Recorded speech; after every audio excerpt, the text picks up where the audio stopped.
আসসালামু আলাইকুম বন্ধুরা, আশা করি সবাই ভালো আছেন।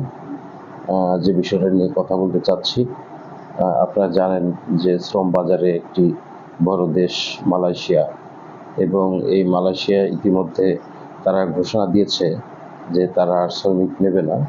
সেক্ষেত্রে বাংলাদেশের অনেক শ্রমিক বিভিন্ন পন্থায় বিভিন্নভাবে তারা মালয়েশিয়া যারা যাওয়ার জন্য আগ্রহী তারা যাওয়ার জন্য চেষ্টা করছে।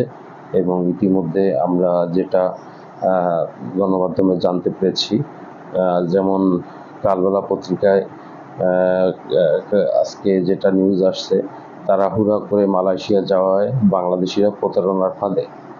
এখানে দেখেন, বিশ্বের অন্যতম বৃহৎ শ্রম বাজারের দেশ মালয়েশিয়া আজ শুক্রবার 31শে মে থেকে বিদেশি শ্রমিক প্রবেশ নিয়োগ বন্ধ হচ্ছে।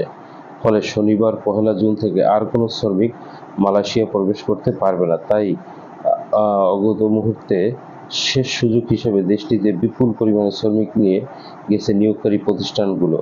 অভিযোগ রয়েছে, বিদেশ থেকে শ্রমিক আনার পর তাদের বিমানবন্দর থেকে পুনর্বাসন করছে না বিনিয়োগকারী প্রতিষ্ঠানগুলো। ফলে নতুন করে আসা শ্রমিকদের অনেকেই আটকা পড়ে আছেন বিমানবন্দরে। সেখানে এখন তিল ধারণের ঠাঁই নেই। চিন্তা করা যায় যে আমাদের দেশের যে আমরা রেমিটেন্স যেটাকে বলি, এটা প্রবাসীদের কাছ থেকে আমরা বেশি এটা রেমিটেন্সটা আসে। সেক্ষেত্রে আমাদের দেশের প্রবাসীরা কতভাবে প্রতারিত হচ্ছে দেখেন। আমাদের দেশের মানুষ যারা যারা দেশেই আমরা বসবাস করি, তাদের কাছ থেকে আমাদের অনেক ভাই অনেক বোন প্রতারণার শিকার হচ্ছে বিদেশে যাওয়ার ক্ষেত্রে। এবং তারা যখন বিদেশে যাওয়ার পর এই যে পত্রিকায় যেটা নিউজ আসছে যে বাংলাদেশ থেকে অনেক কর্মী আজকে একদিনে হাজার হাজার কর্মী নিয়ে গেছে, এবং সেখানে মালয়েশিয়ার যে বিমানবন্দর কুয়ালালামপুর বিমানবন্দর, সেখানে তিল পরিমাণে ঠাঁই নেই মানুষের।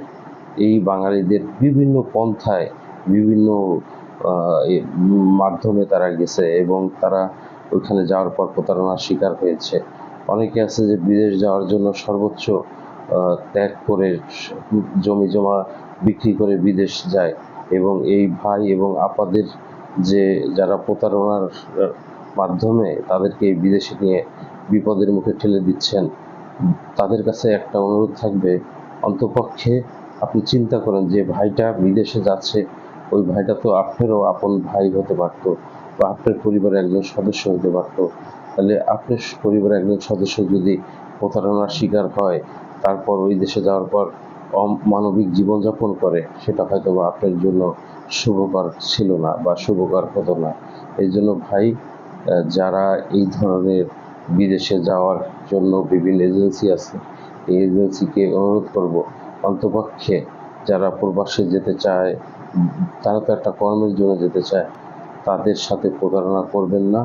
এবং যারা বিদেশে যেতে ইচ্ছুক, তারাও জেনে শুনে বিদেশ যাবেন। আপনারা জানেন, ইতিমধ্যে বাংলাদেশ সরকার একটা অ্যাপ চালু করেছে, আমি প্রবাসী অ্যাপস। এই অ্যাপসের মাধ্যমে আপনারা নিবন্ধন করবেন এবং এই অ্যাপসের মাধ্যমে আপনারা যাওয়ার চেষ্টা করবেন, তাহলে প্রতারণার পরিমাণটা একটু কমে আসবে। তাহলে সবাই ভালো থাকবেন, সবার জন্য শুভকামনা রইল। আসসালামু আলাইকুম।